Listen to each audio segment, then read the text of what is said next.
Okay, so it is February 12th, 2017. Welcome to the Spiritual Mentoring Group. We have a few people who are not able to join us live. They're going to be joining us by recording. So I want to say hello and welcome to everybody, and thank you all for joining me.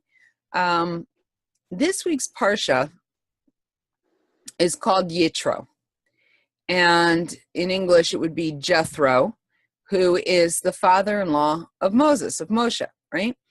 And the passage, the Parsha, is Shemot, which is Exodus, chapters 18, verse 1 through 20, verse 23. Now, there is so much packed into this week's Parsha.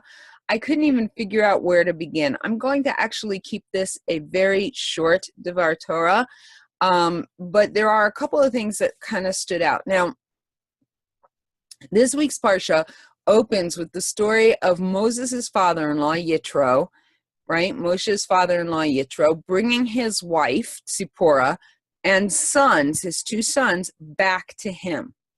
Now, it's interesting that the Parsha opens up telling us that Yitro is bringing Tzipporah and the two boys back to Moshe, but nowhere in the Torah story at all does it actually talk about him sending them away. You know, it's very interesting. There are a lot of people who like to say that, especially people of other faiths, that there cannot be an oral Torah. Only what's written in the Torah is God's law. You know, that's all that came from, to us through Moses. And that's it. The problem with saying that is it's very, very clear that there are certain things that were not written down. And some of them are commandments where God tells us to do something as he told us to, as he commanded us. And you're like, okay, where did he command us? Clearly he commanded somewhere else. Other things are not quite so convincing, but still add support to the idea that not everything that happened was written down. We have huge gaps, of course, in the history of the patriarchs and Moshe. And in this case, we have this clear piece of missing information that we're now seeing Yitro bringing Tzipporah and the boys back to Moses after the Exodus is done, after we've crossed the sea. But when did he send them away? And there's midrash, there's commentary, we have traditions that explain. For example, the tradition explains that Moshe did not send his wife and children away after reaching Egypt because of how bad that would have made it look to the people he was coming to rescue, but rather that on his way to Egypt, Aaron, his brother, met him, and he actually sent Tzipporah and the boys to Yitro until the whole ordeal was over with. So we don't know, not from directly from the Torah portion itself, we don't know when and how Tzipporah went to Yitro, but it definitely says that now it says that Yitro heard all that God had done for him, done to Israel and to Moshe, and that he brought Tzipporah and the two boys back to Moshe. Okay? Now, the interesting thing is that the Parsha opens telling us that Yitro heard all that God had done for Moshe and Israel. Then, after they greet each other, Moshe recounts everything that God had done for him and Israel to Yitro. And it's funny because I would be like, yeah, I know. That's why I came to you. You don't have to tell me again. But instead, Yitro listens to Moshe recount the entire story. And then Yitro responds by telling Moshe that now he knows that the God of Israel is greater than other gods. So I found that this whole interaction just a little curious. I mean, first of all, everyone in the world had heard about what happened to Egypt, right? Yitro had heard about what happened to Egypt. We know that everybody knew because there are several places throughout the Torah where the Jewish people come in contact with others and they say, we know, we heard what you did to Egypt and we were afraid of you, right? That's what happens towards the end of the Torah, when the two spies come to, sorry, not the two, that's actually in the book of Joshua, when the two spies go to Rachav and she says, you know, we know what you guys did to Egypt, and we were shaking in our boots, so to speak, right? Where it was, I think it uses the phrase melted like wax. But the point is that that's one of the reasons that all these nations made war on us as we traveled, because they had a fear that we would do to them what we did to Egypt. And so they felt that by taking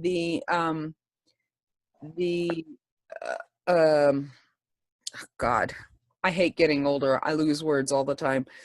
By taking the more aggressive track rather than the passive track and going ahead and attacking, that they would have the element of surprise or whatever, and they would at least stand a chance of surviving, thinking that the Jews were going to do what they did to Egypt, okay? So everybody knew what had happened in Egypt. And Yitro was one of them. He also heard the reports of what had happened. But Yitro was a truth seeker, right? He didn't want to take rumors as truth. So after he comes to Moshe, and then Moshe confirms everything that he had heard, of course, probably in more detail and giving God the glory for it, right? Yitro says, now I know that the God of Israel is greater than any other God. Right? You know, and you're thinking to yourself, or I'm thinking to myself, maybe you guys don't have these crazy thoughts like I do, but I'm thinking to myself, like, he didn't know it like 2 days ago when he decided to come. Like, now he knows only after Moshe confirms to him. Well, the thing is that his desire for truth, not to listen to hearsay, basically lashon hara, if you will. I mean, whether it was seen as a good thing or a bad thing, who knows? But the fact remains that it would have been a form of lashon hara. It was a form of, hearsay, and he wasn't going to trust the hearsay. He wanted to hear it directly from Moshe, and it wasn't. He didn't give any judgment until after he heard from Moshe what had happened. And he is such a truth seeker that God rewarded him with having his name be the name of the parsha in which the 10 commandments are given. Like, the rabbis remark about the fact that this parsha is named for a non-Jew.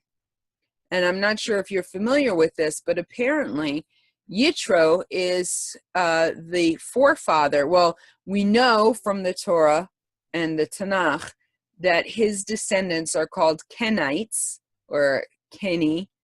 And the Kenites, even though they weren't Jewish, they were very friendly towards the Jews. And we have the story of Devorah, which was the Haftorah for last week, and Yael, who drives a tent peg through the head of the enemy, right? So apparently when the children of Israel approached, they told the Kenites to separate from the Amalekites, or maybe it wasn't the Amalekites, whoever it was that they were going to attack, to separate from them because they were friends. And the Kenites were, and Yael, I believe, was a Kenite. I do not believe she was a Jew. So anyway, his descendants, Yitro's descendants, are these Kenites who eventually became the Druze, D-R-U-Z-E.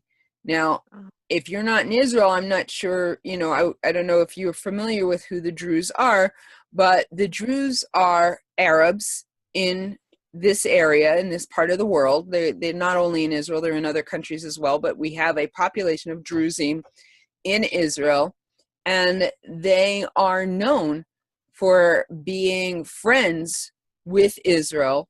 Many of the Druze young men serve in the Israeli army. Many of them serve as security personnel so that the Jewish communities don't have to have a Jew driving on Shabbat as part of the security of the community. The Druzim are very, very friendly with the Jewish people, and they claim that Yitro is their ancestor. So it's a very interesting connection there we have between this ancient person who was, of course, the father-in-law of Moshe, and he was also a very righteous person who loved God. And as we'll see in a second, he advised Moshe very well. But because of his righteousness, he had a parsha named for him, and not just any parsha, but the parsha that contains the Ten Commandments. So that's a pretty significant thing. I want to relate the very first commandment to this act that Yitro did, okay? Because Yitro says to Moshe, now that I've heard directly from you about what God did, I know that the God of Israel is the God, basically, the most powerful God, okay? That he is above any deities, any other gods that people might worship, right? What is the first of the 10 commandments? It's really interesting because there are a lot of people in the world who say, I believe very strongly in the 10 commandments, but if you ask them what are the 10 commandments, they're often very confused with the first one, because the first one isn't actually worded as a commandment, right? What does the first commandment say? The first commandment says, I am God. All right? And the commandment, of course, therefore, is to know and to believe that there is a God, right? And Yitro, of course, said that after speaking with Moshe, that he knew now that there was, he knew that there was God, okay, basically. And it's interesting, there is a Jewish writer, his name is, he's called the Ramchal. His name is Rabbi Chaim Luzzatto, all right, and he wrote a few hundred years ago, and he opens up his book called The Way of God by adjuring the reader that we must both know and believe in God. And he makes a point of saying both, that we have to know and we have to believe. This is really very interesting, these two words, know and believe. Because in English, anyway, we think of the word know as being a much stronger word and a stronger force than the word believe, right? I think I may have mentioned this before, but I'm going to mention it again anyway. If I say to you, I know that she's coming at 3:00, we understand that to be a much stronger statement than if I say, I believe she is coming at 3:00, right? Yeah. So we tend to think that the word know is a more powerful word than the word believe. But we're actually not using it correctly, because to know means to have facts, but it's not actually a stronger force than to believe. There are things that you know to be true that do not affect your behavior.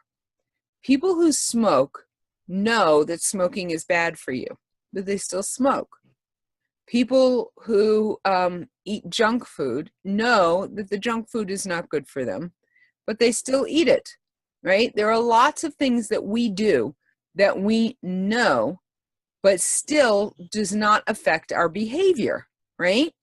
Whereas if somebody believes something, and this is moving from the head to the heart, very, very important. Judaism teaches that we have to have both. We have to have the fear of heaven and we have to have a love for God. Just doing duty isn't enough. There also has to include love, has to include the head and the heart. Because you see, belief is a much, much stronger force. There are people who do things because of what they believe, even when those beliefs are not based on fact. All right? There are people who kill themselves over what they believe. And in fact, there are things that you do to yourself, about yourself, in your interactions with other people in the world, based on what you believe about yourself, even if those beliefs are not based in fact. So, for example, if you believe that you are unloved or unworthy, or, I could go down a whole list of self-defeating, self-limiting beliefs that many of us have about ourselves. There are lots of them that most of us have, right? And we allow those beliefs about ourselves to determine our behavior, sometimes at a very subconscious level. We don't even realize we're doing it, but they're not based in fact. So the Ramchal says that you have to engage both the head and the heart. You have to know and believe that there is a God. It's not enough to just know that he's there. You must also have it affect how you live your life. To know that there's a God does not mean that you're going to behave in a way that shows that you know that there's a God. It's not until you believe it that it begins to affect your behavior. When I first started thinking about this concept, I started to evaluate if somebody were to be a fly on the wall, if somebody were to plant a camera in my house, in my bedroom, would they be able to tell that I believe in the Torah, that I believe in Hashem? Does it affect my behavior to the point that somebody would look at me and say, this is a God-fearing Jew?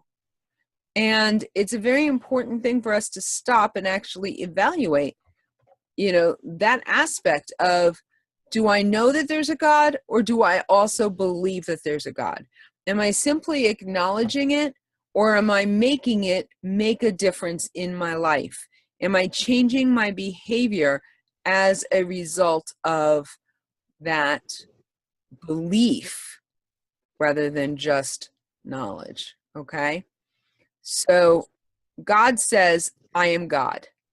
And it's up to us to find the fact of God and then to believe it. When I was first coming back to Judaism, and we had just moved into the Orthodox community, one Shabbat, at this point it was probably a month, maybe a little less than a month after we had moved in, maybe it was a few weeks, I had already pretty much shifted what I believed. I had basically abandoned Christianity at that point. I was at a stage where I didn't really know what I believed for sure. And one Shabbat, I get a knock at the door, which was very strange. Who was knocking at my door on Shabbat? I open the door, and there's a man and a woman standing in front of me. And he's dressed in black and white. She probably was wearing black and white too. I don't know. We use the term stark, very stark looking couple. Even if you don't know what that means, you can tell by the word what that means, right? Very stark looking couple. They're standing at the door, and they introduce themselves as neighbors from down the street. I invite them in, very intimidated by them. I invite them in, and they come in and they sit down and they say to me, we're sorry for intruding on your Shabbat like this, but we've heard rumors in the community, and we are not the type of people who listen to rumors, so we decided to come and talk to you ourselves and find out, because the rumors in the community are that missionaries have moved into this house, and we want to know for ourselves. We're not going to believe the rumors. Sound familiar, right? Just like Yitro, they were not willing to just take other people's word for it. They wanted to know from me exactly what happened. And I shared with them where I was holding and what had happened in our lives and where my husband was at. Turns out that they became lifelong friends. Unfortunately, the husband died a couple of years later. He didn't actually live long enough to see my husband convert to Judaism, but he was instrumental in my husband's decision in the process for him to convert to Judaism.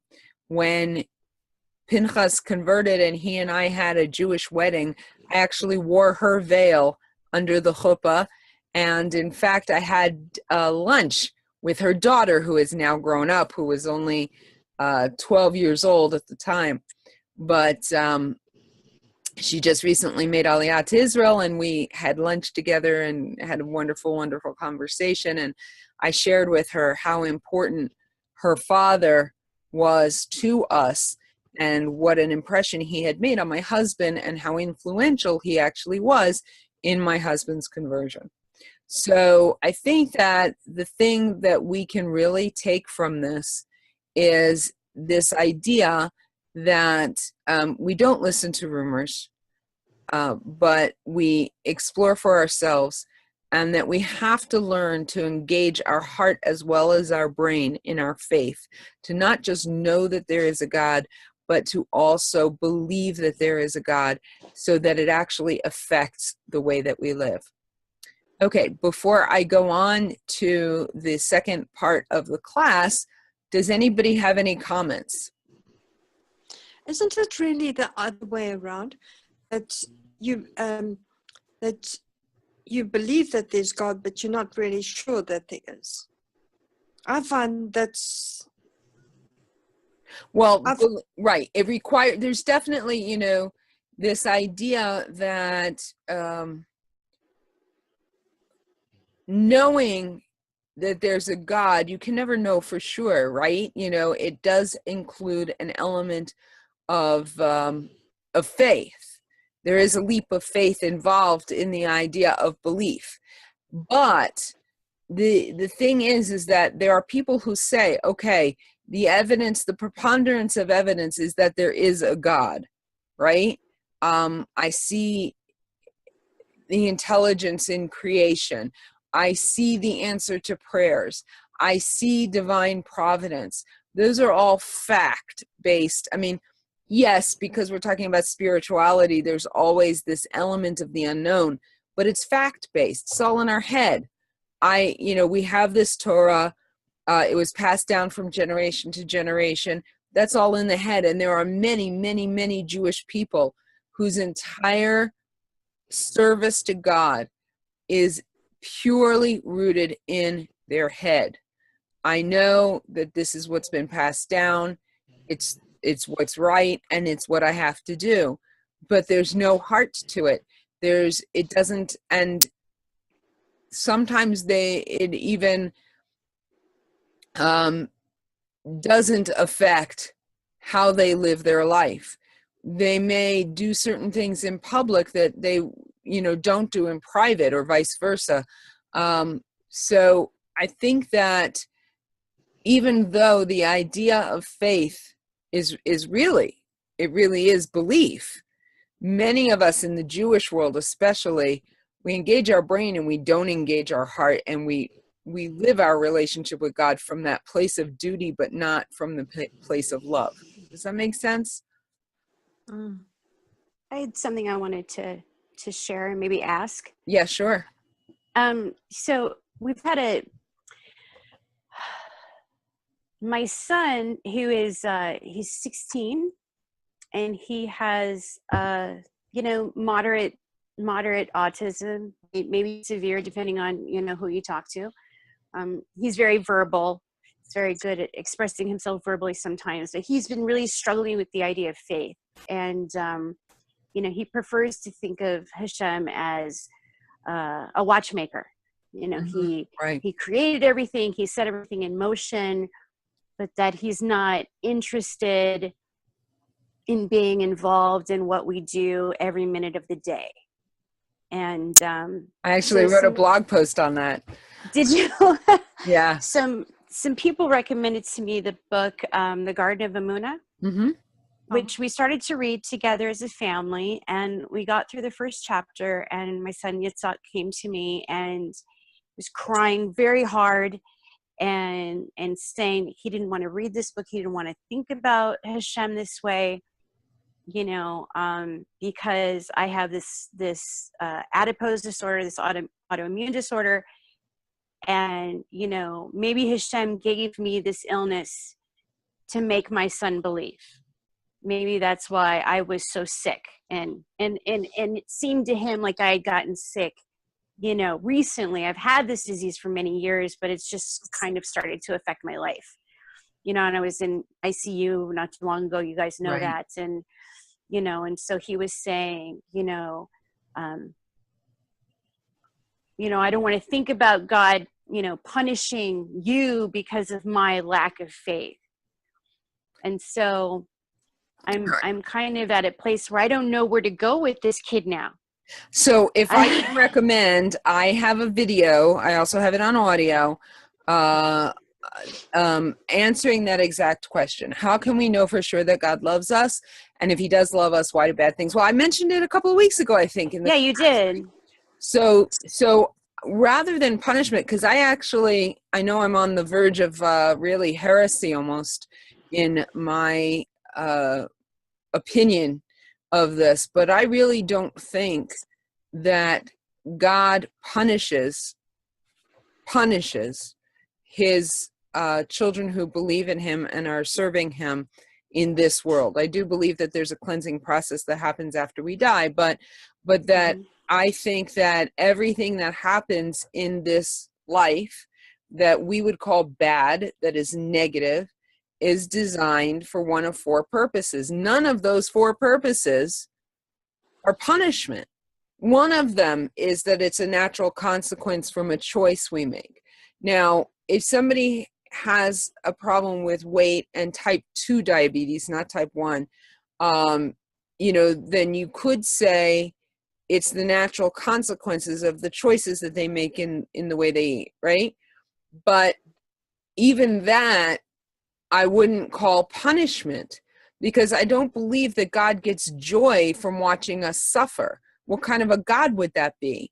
And God told us that he loves us. He shows us that he loves us. He proved it. He put it into the world, but he also said, I have loved you with an everlasting love. So while on the one hand, sometimes a parent has to let their child live with the consequences of their choices in order to be able to exercise their free will, sometimes the parent will intervene for greater purposes. And like I explained the last time I went over this, it was the idea that either the bad things happen because they're the natural consequences of our choices, or because they're somehow going to bring about our healing, or that they're somehow going to train us for something greater, or that it's because we need to make a course correction. Sometimes we can figure it out. Sometimes we can't figure it out.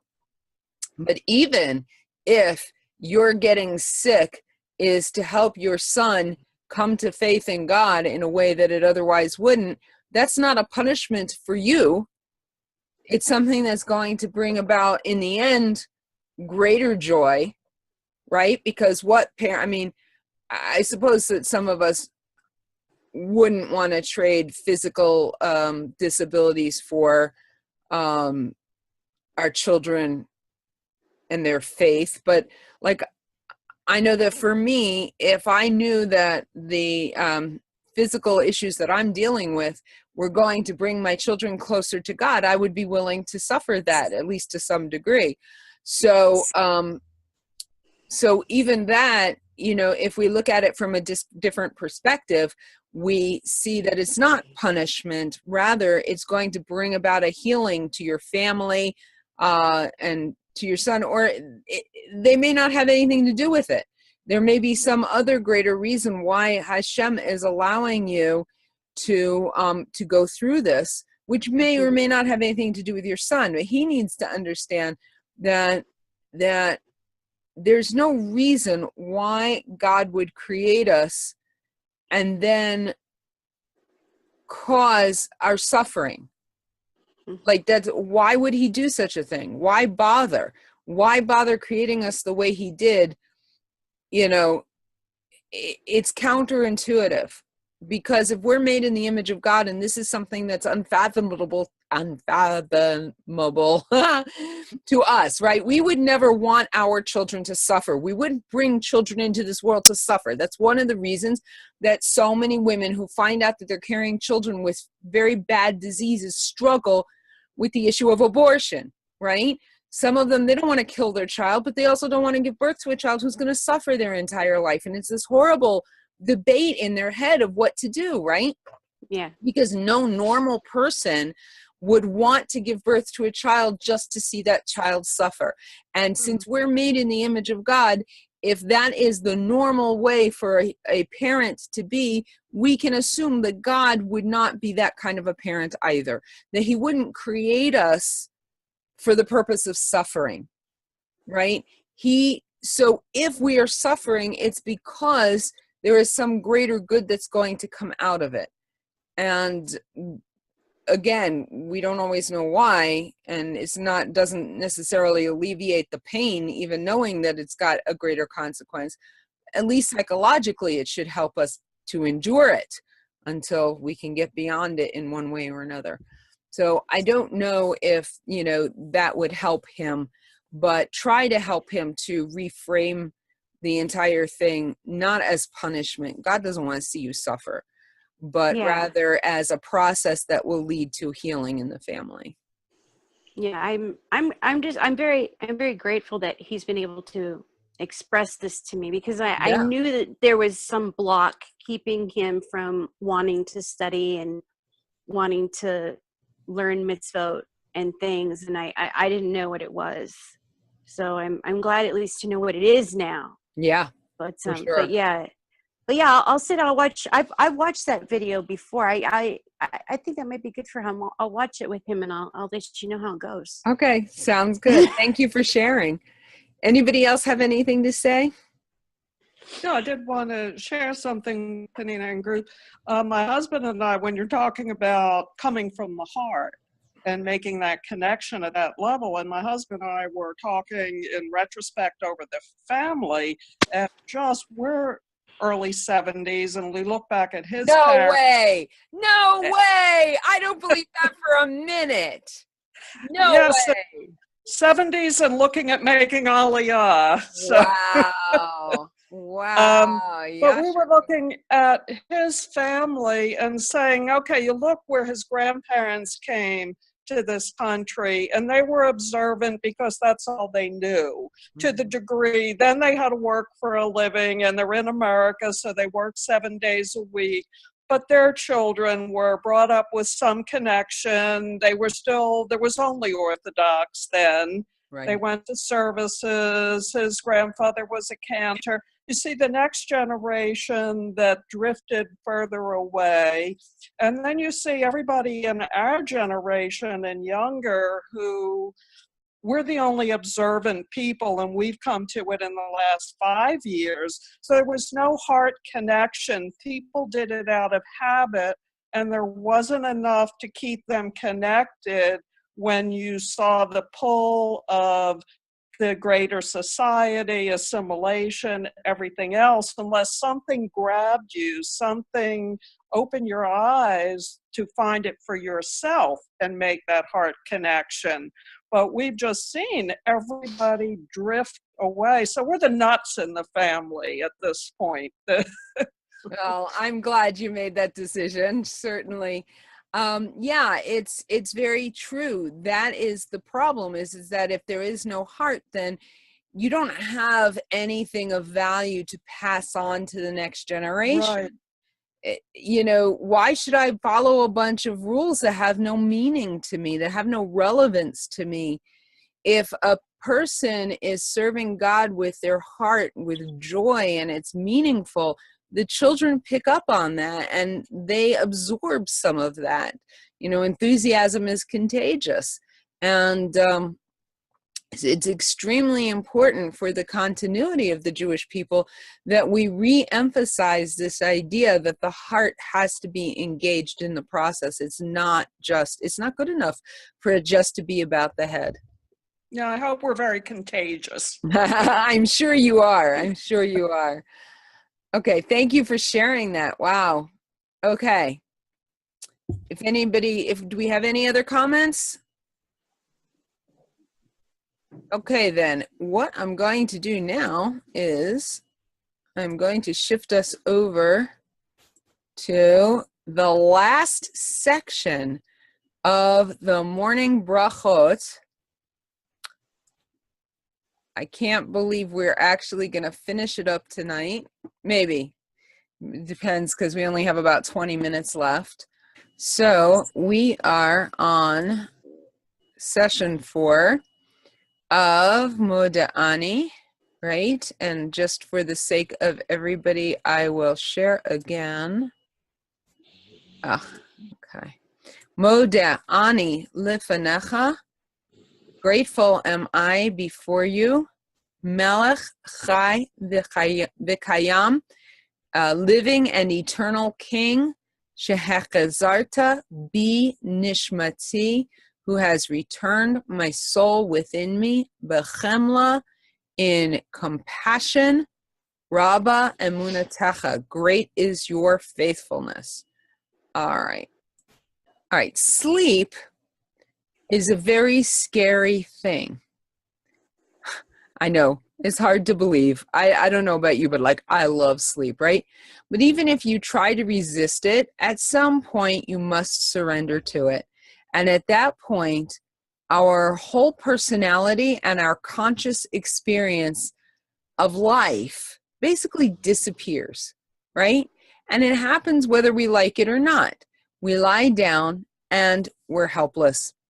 If it weren't for past experience that tells us that we will get up the next morning, we couldn't let ourselves fall asleep for fear that we would cease to exist. This is very important in understanding, especially with little children. I'm beyond raising my children, my own children, but now we've got another generation because we have grandchildren. And we had an interesting thing happen a couple of weeks ago. My son and his wife and their children were visiting with us, and somehow we got onto a discussion of somebody dying. I can't remember how it came up, but my almost 4-year-old grandson asked, "What is dying? What does that mean?" And in trying to explain to him that people will stop living, being in this world, his mother said, "It's like you go to sleep and you never wake up." And I said, no. You do not want to use that comparison, because then he's going to be afraid to go to sleep because he might never wake up. He might cease to exist. And the idea of ceasing to exist is absolutely frightening. Now, before a child is about 3 years old, they don't have a sense of awareness of their own existence. You know, they don't have this sense of I the way that adults have a sense of I, but they're still frightened. They don't know what this sleep is. I mean, when they're little babies, it just happens automatically. But as they get a little older, they don't like the way it feels, and they don't know what's going to happen on the other side. And it's very scary, because maybe I'll stop existing. We as adults, we know from experience that we will wake up another day, or at least we hope that we'll wake up another day. But even the idea as an adult of ceasing to exist is not so scary. Most of the people who fear death don't fear ceasing to exist as much as they fear the process of dying and the pain and the unknown that would be associated with it. So what happens when we fall asleep? When we fall asleep, according to Jewish understanding, the soul escapes the body, or at least partially escapes the body, and tries to go back to its source, right? Now, if the soul completely escapes the body, we die. But it partially escapes the body, and it tries to reattach itself to heaven. The soul, now free from the confines, it's still attached, but it's not confined in the body, would prefer to stay out of the body. to stay with the source where it has access to all knowledge and understanding and, the spiritual realm, which is actually quenched when it is tethered fully to the body. It's what I call spiritual amnesia. And it's interesting because I've noticed this especially with Down syndrome children, although it may be with other disabilities as well. It's almost like their soul is not tethered quite as tightly to the body. It's almost like they're a little bit more connected to heaven than the rest of us are. I mean, I don't know about you, but if you've ever interacted with Down syndrome kids, they are the most amazing. They're like angels on earth. They have no malice. There's such a purity of their soul. And it's just such a pleasure to be with them. And they bring such joy to the lives of people that they meet, that they touch. So I think we see that a little bit with the autism, in the autism community also. sure, that doesn't surprise me at all. Yeah. I think that many disabilities that have to do with the body somehow limiting the soul in their interaction and not being completely here, so to speak, probably to one degree or another has that same phenomenon. So, the body, the soul, when it's completely attached to the body, the soul, in order for the soul to exist in a physical existence, because the soul is eternal, the soul is like God in many ways, and much less limited than the physical existence. And the reason that God puts the soul in the body is because we have something to learn from being limited by our physical existence. But in order for the soul to exist in this limitation, the soul has to have a certain level of, like what I said, spiritual amnesia, so that it can exist in this very limited boundary or, prison of the physical body. Okay. So when we go to sleep and the body does not have as tight a hold on the soul, right? The soul is much more closely attached to its divine source than it is to our physical body. But God says, no, you have to return to the body because this person has a mission and it's not yet complete. And so when we say, for example, Moda'ani, what we're saying is that we're thankful that we've been given another day to conquer the world, of course, and to work on our mission in this world.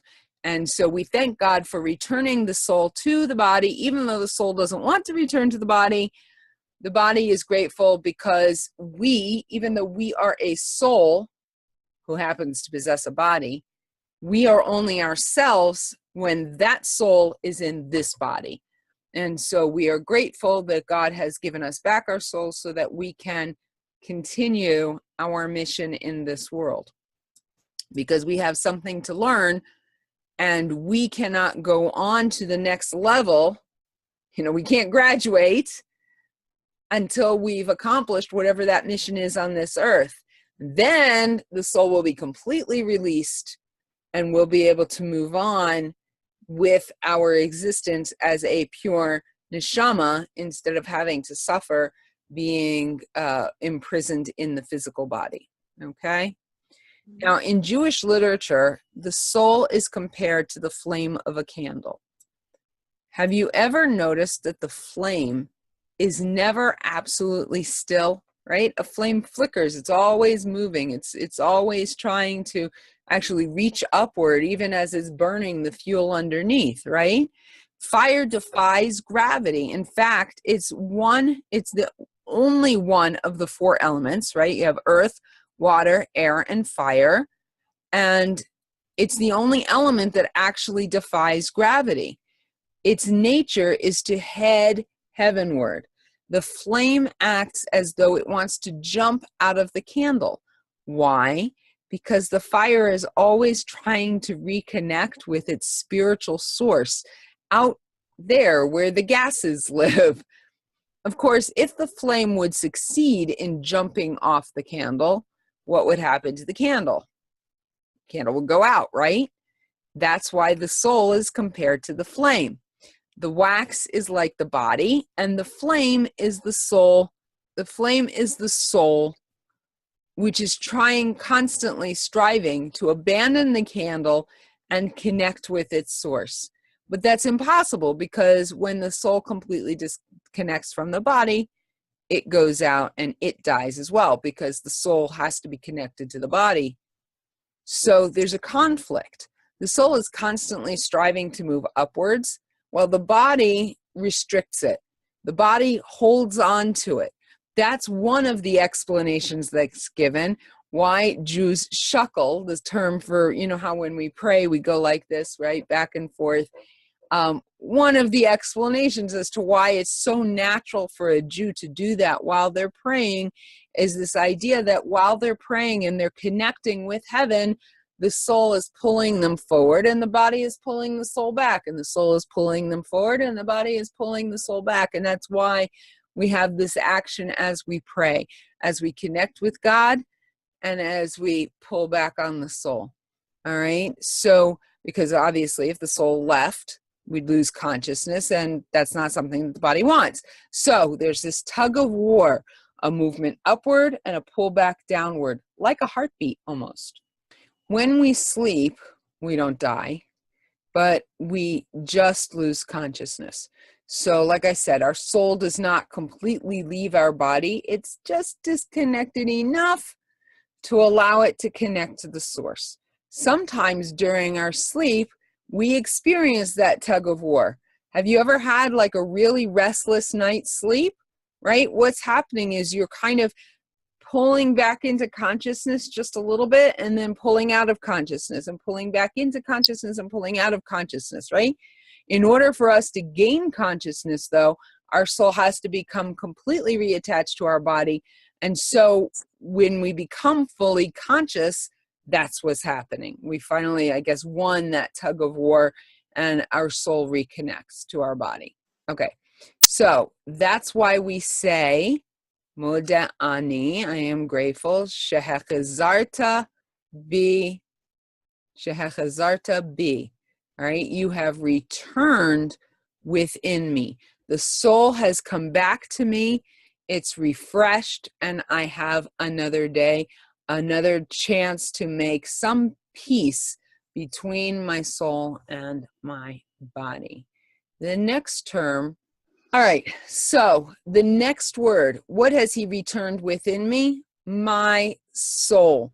Now, it's interesting because what is a soul? I mean, in a way, it's a meaningless word, right? The word neshama, soul, actually comes from the word noshem, which is to breathe. It's breath, and it's that called that because God breathed life into the first man, Adam. He breathed his own life into Adam. So the thing that makes us alive, the thing that we call a soul, is actually the breath of God within us, right? In fact, it's very funny. In modern Hebrew, we use the phrase ma nishma. And it literally means it's used as what's up. You meet somebody and say, hey, ma nishma, what's going on? But it's really like, what's breathing? And then the classic response is, ani noshem. In other words, what's up? Well, I'm breathing. But it's a play on words. Ma nishma, ani noshem.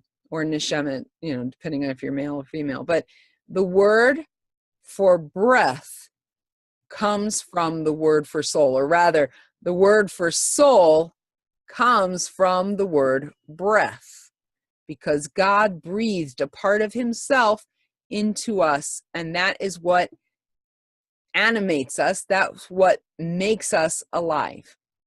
Why would God breathe part of himself into man? The animals are alive, but God didn't breathe himself into them.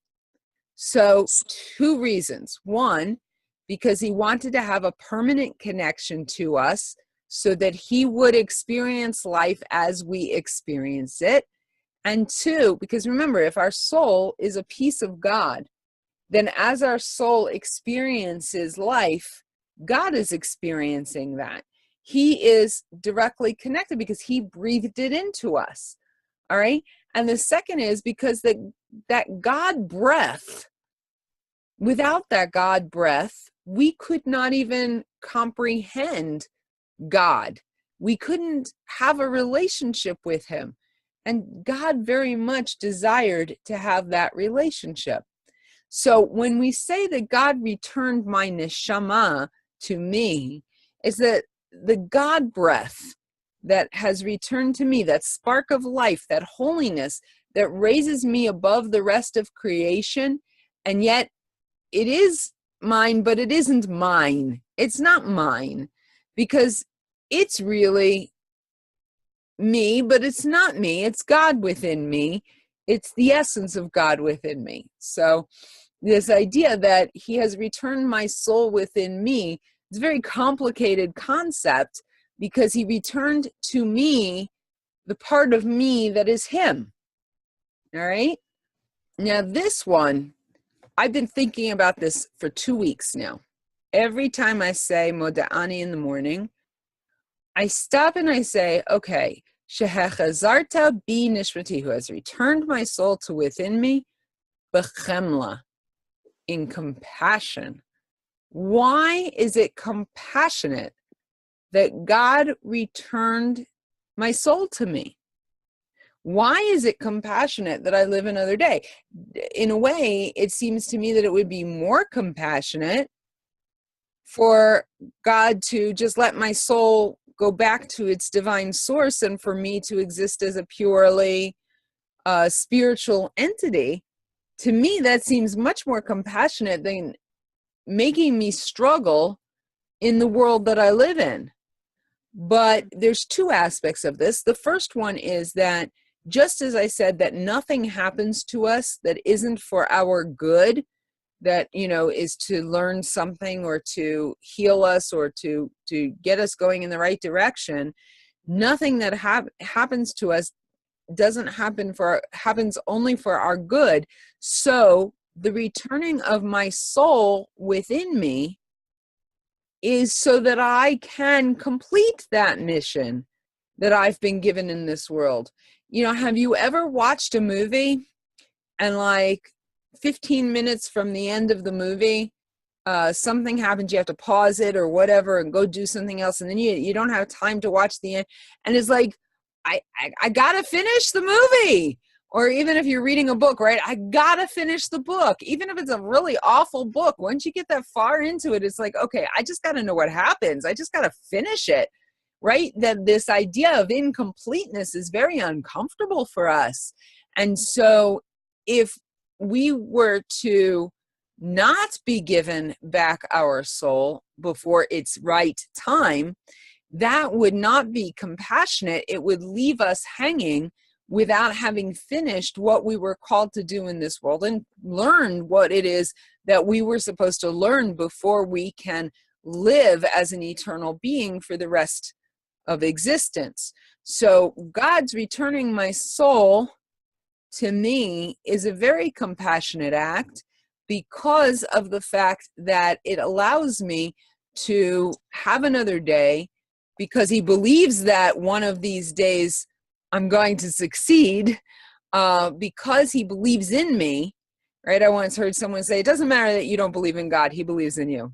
Yeah. Him giving me back my soul means he believes in me. It means that I still have work to do in this world. I still have what to learn. And the compassionate part is that he allows me to finish this. There's another aspect of the compassion, and that is that he would not give it to me if he weren't going to be here with me. So there is also the compassion, the aspect of compassion, that he's not just giving my soul back to me, but that he understands that I am frail and that I am human and that I depend on him in order to be able to finish this job that he has given me to do. And the last phrase is Rabbah emunatecha. Great is your faithfulness. Emunah, the word faith, can mean many different things. Emunah is a deep sense within a person that is higher than intellect. It's not the head, it's the heart. That's where it comes from. It's an intuitive sense that comes from the very core of a person, not just emotional, but something of a vision of a higher knowledge that can't be expressed in words. We have great emunah of God because it's not through our intellect that we know him, but it's in our very essence that we know him, because who we are deep down inside, that soul that resides within us, is his breath. It's part of him.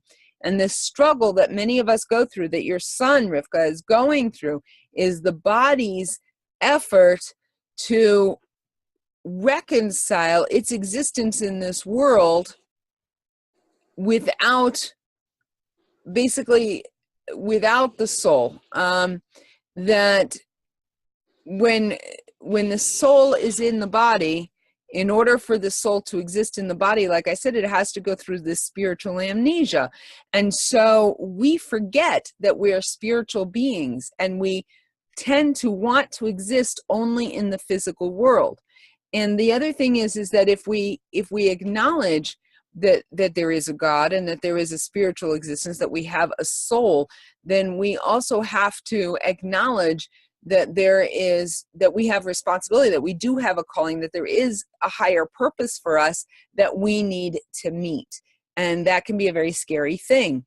You know, it's like if I'm going to go in to take a test, you know, I don't know if I'm going to be able to pass this test or not. The unknown is very, very scary. And so, sorry, I'm having trouble reading my notes, so we'll just wing it, you know. Basically, the fact that God is constantly there and he is faithful to us every day, in and out, giving us breath, giving us the ability to accomplish what it is that he has called us to do. And so when we talk about his faithfulness, that is basically it, that he continues to speak us into existence, to breathe within us, and to keep the world going faithfully, regardless of our faith or lack thereof. So, bringing things full circle, I think that's it. Yeah. Bringing things full circle, it is God's great faithfulness that causes us to wake up in the morning and to acknowledge who he is and what he has given us through this act of acknowledging and surrendering to the source of all that we are and all that we have. We increase our faith in him, or our faithfulness to him. And so by starting each day with this focus, we put the entire world and our life into order and correct perspective, which then frees us to make the most of every new opportunity we're given. When we wake up with this attitude of gratitude, that we are grateful for the opportunity, then we can face these challenges head on, accessing the source, which always gives us the strength to be able to do what we need to do. Okay, any comments? You know, I was just thinking that sometimes I'd be sleeping quite peacefully and suddenly just jerk awake. Interesting. Is that the soul coming back? Yeah, and presumably that's what happens, is that we're not aware usually. I mean, some people and sometimes we might be, but generally speaking, when the soul leaves the body and is connected with the source, you know, we don't have an awareness of what it is experiencing. So when it comes back and suddenly we have an awareness of our existence, And just jerk away. sure, absolutely. does the soul leave the body every time we sleep? It doesn't leave completely. It's just partially leaving, because if the soul were to leave completely, we would die. So it's Well, yeah, becoming less understand attached. that. But yes, sleep, also alcohol. Alcohol slightly untethers our soul as well. Really? Loosens things up, which is one of the reasons that there are certain holidays, Jewish holidays, where getting inebriated is considered a positive thing. I don't necessarily agree with that, Purim. but right, Purim. And so the idea is that I experienced something very interesting, because someone once commented that when a person is drunk, you really know what they're made of, because their real essence kind of comes out. And we were invited to somebody's house, and my husband and I, from the very beginning of our observance, we've always been we don't like the idea of people getting really plastered on Purim. And there are actually rabbinical opinions that that's not appropriate.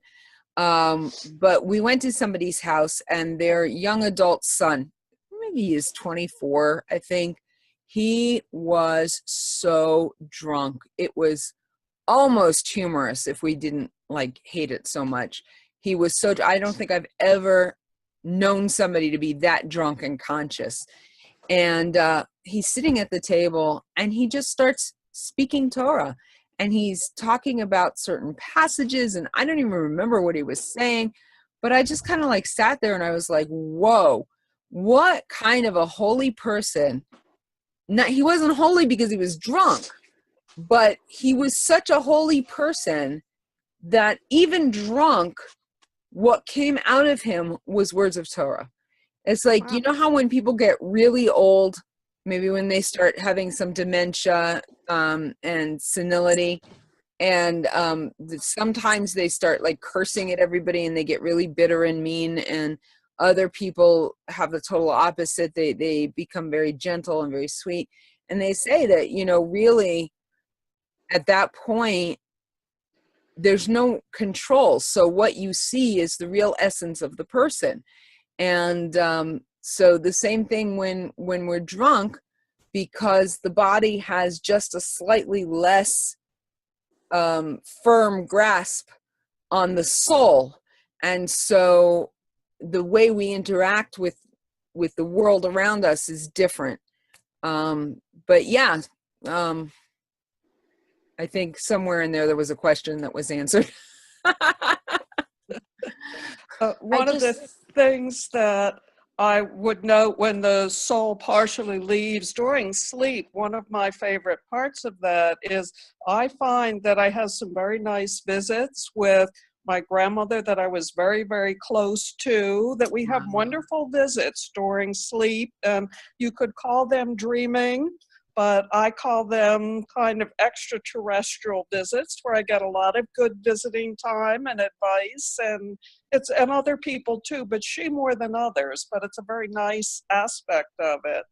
That's interesting. I think that it's fascinating to think about the different aspects of how loose or tight that tether is between the soul and the body. For example, when I was younger, I had been abused, and when I was early in my marriage, late teens, I had tremendous, terrible nightmares.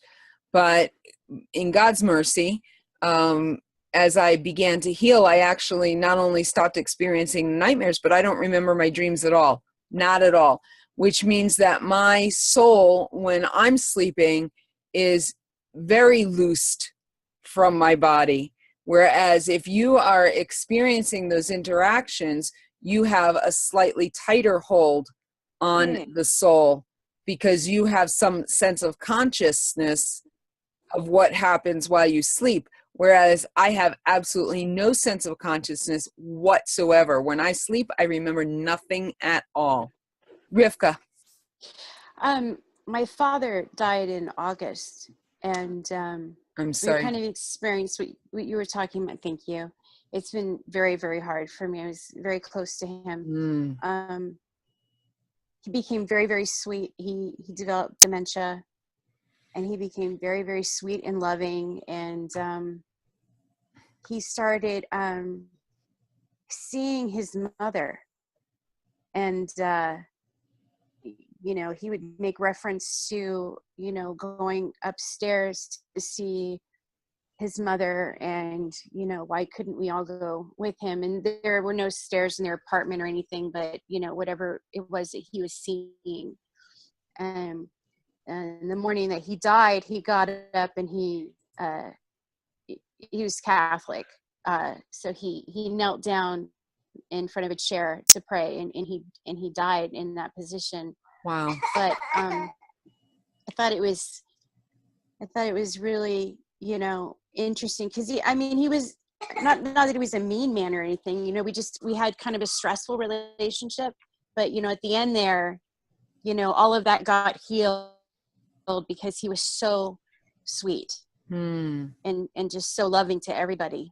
Oh, nice. What a nice way to be able to remember him going. That's incredible. Yes. It's given me a lot of peace about it, you know, because I worried for years about my relationship with him, and he was very, you know, I always felt like I was disappointing him, and he was a school teacher, and I homeschool, and that really bothered him, and, you know, just a lot of things. And I'm just glad that we were able to kind of heal some of that. Awesome. You know, but I had a question about that, about, you know, when people see things like that, when they're dying, when they see, you know, their loved ones, and they talk to them like that. Is there anything in Torah about that, or? I'm not sure if there is any official explanation for such things, but my theory would be simply, as we get closer to death, we are, you know, the hold that the body has on the soul becomes less and less tight. And that could also explain some of the incredible wisdom that comes from people who are older. I kind of liken it to, you know, when a baby is born, we hold the baby, or we put the baby in a car seat, or maybe in like a little bassinet. Well, we don't even usually put the baby in a big giant crib at first. We mostly hold them, or hold them in a baby carrier or something like that.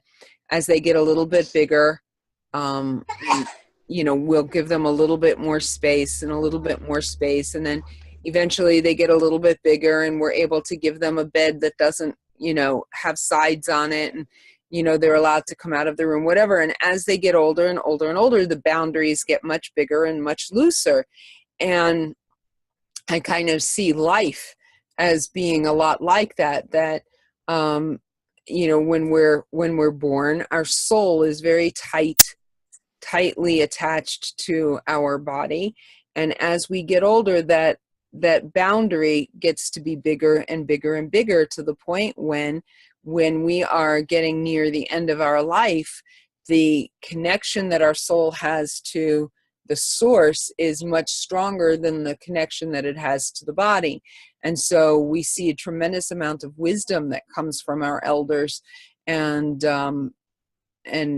spiritual wisdom specifically, I think, that comes from many of them. And so I would imagine that these visions that they have would be them actually being in both the spiritual realm and the physical realm at the same time, as the body has much less of a hold on the soul. All right. Thank you. You're very welcome. Well, ladies, it is 11:45 here, midnight.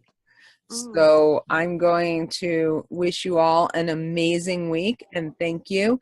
And next week, we're going to start on something else, because we are finished with Modani. So let me give you a challenge. If you have only been saying the words Modani, try to go through the whole thing. Again, if you go to the Facebook group, there's a picture there that you can print out, and you know, hang it somewhere where you can see it, and actually think about what each word means as you say it. Even if you stop and you say Moda, grateful, Ani, am I, Lefanecha, before you.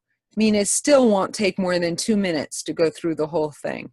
We can all spare 2 minutes to stop and actually think about the fact that we've been given another day and to be grateful for it, even if we know that it's going to be a tough day.